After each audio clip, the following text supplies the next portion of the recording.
Hello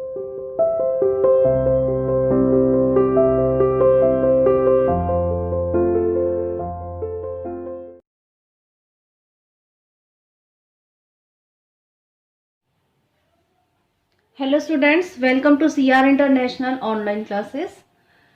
Today we are going to discuss the short question answers of chapter number 11. ये short question answers second type है. कल हमने first type short question answers किए थे. I hope सभी ने अपनी फेयर नोटबुक में वे क्वेश्चन आंसर्स कर लिए होंगे. तो आज जो है आप लोग सेकंड टाइप के जो क्वेश्चन आंसर्स हैं वो करेंगे. तो यहाँ ये मैंने चैप्टर तो समझाया ही था आप लोगों को. चलिए आज हम यहाँ पर इन क्वेश्चन आंसर्स को और डिस्कस कर लेते हैं एक बार. First question is give any 3 differences between RBCs, डब्ल्यूबीसीज एंड प्लेटलेट्स. देखिए आरबीसीज का मतलब क्या है? Red blood cells. White blood cells डब्ल्यूबीसीज एंड प्लेटलेट्स, ये तीनों हमारे ब्लड के कंपोनेंट्स हैं. जब हमने चैप्टर पढ़ा था ये बहुत अच्छे से हमने पढ़ा था उस टाइम पर. तो इन तीनों में क्या डिफरेंस है वो हमें 3 डिफरेंसेस यहाँ पर बताने हैं. तो यहाँ पर देखिए एक टेबल की फॉर्म में आप लोग भी इसी तरीके से बनाएंगे और उसका आंसर देंगे. First is red blood cells. Red blood cells, first point is red in colour due to the presence of haemoglobin. Haemoglobin जो है एक सब्सटेंस होता है आयरन युक्त, जिसमें आयरन होता है और इसका कलर रेड होता है. इसी वजह से जो है रेड ब्लड सेल्स का कलर रेड होता है. ये मैंने आप लोगों को पहले भी बताया था कई बार. और वाइट ब्लड सेल्स जो है उनका कोई कलर नहीं होता, कलरलेस होती हैं. और प्लेटलेट्स भी कलरलेस होती हैं. तो ये तो फर्स्ट डिफरेंस हो गया तीनों में. सेकंड देखिए, these are disc shaped. Disc shaped होती हैं लाइक जैसे एक प्लेट होती है ना छोटी, उस टाइप से. और second is white blood cells जो होती हैं these are irregular shaped cells. ठीक है, इनकी कोई शेप नहीं होती वाइट ब्लड सेल्स की, इरेगुलर शेप है. ये इनकी शेप जो है इरेगुलर होती है, कोई शेप नहीं होती, कोई किसी भी शेप की हो सकती है ये. और इसी प्रकार से जो प्लेटलेट्स हैं वो राउंड और स्मॉल, छोटी होती हैं बहुत और राउंड होती हैं और इरेगुलर शेप होती है इनकी भी. इनकी भी शेप जो है वो चेंज होती रहती है, इरेगुलर है. Third point is red blood cells जो होती हैं वो ऑक्सीजन को कैरी करती हैं.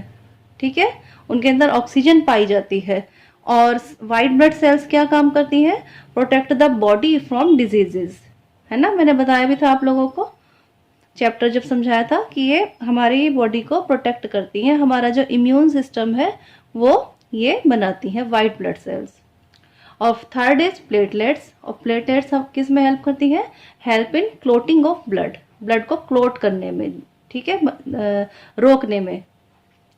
जब हमारे कोई चोट लग जाती है, इंजर्ड हो जाते हैं हम, तो ब्लड को जो है बॉडी से बाहर आने में, रोकने में सहायता करती हैं क्लोटिंग बना के. तो ये था first question.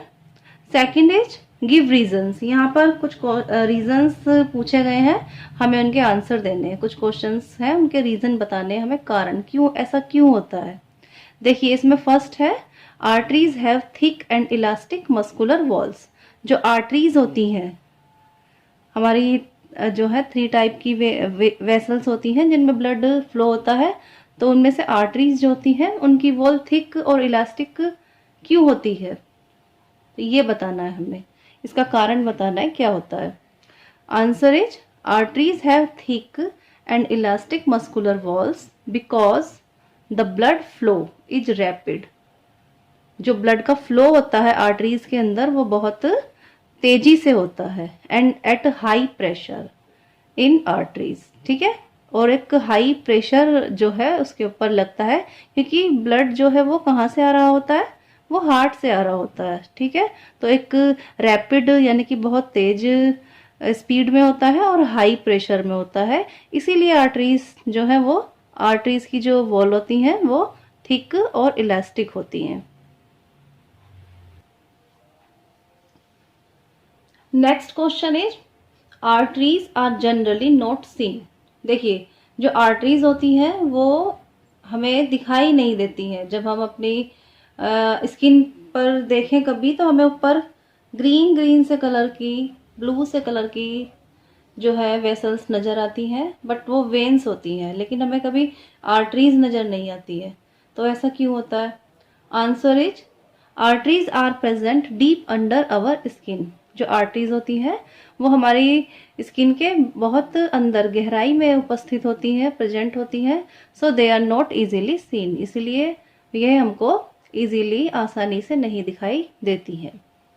Next question is veins have thin and less elastic muscular wall. जो वेन्स होती हैं उनकी जो वॉल होती है वो बहुत थिन होती हैं और लेस इलास्टिक, इलास्टिक भी नहीं होती, खिंचती भी नहीं है ज़्यादा वो, जैसे आर्टरीज में होती है। तो ऐसा क्यों होता है? Answer is the veins have thin and less elastic muscular walls because the blood flow is not rapid. जो ब्लड का फ्लो होता है वो ज़्यादा तेज नहीं होता है and is at low pressure, और जो प्रेशर है ब्लड का वो भी बहुत लो होता है। तो इसीलिए जो है वेन्स जो है उनकी वॉल थिन और कम इलास्टिक होती है। चलिए नेक्स्ट क्वेश्चन, हमने थर्ड क्वेश्चन को कट कर देना है। थर्ड क्वेश्चन अपनी बुक में से आप लोग कट कर देना, हम फोर्थ यहाँ पर शुरू कर रहे हैं। What is the importance of transpiration? Transpiration, जो प्लांट्स के अंदर ट्रांसपीरेशन की प्रोसेस पाई जाती है जिसके द्वारा प्लांट्स अपनी लीव्स से पानी को, वाटर को क्या करते हैं, स्टीम की फॉर्म में बाहर निकालते हैं। तो वो किस प्रकार से प्लांट्स के लिए यूजफुल है, इम्पोर्टेंस है, क्या इम्पोर्टेंस है उसकी, तो ये हमें बताना है। चलिए first point is it helps in the upward movement of water and minerals.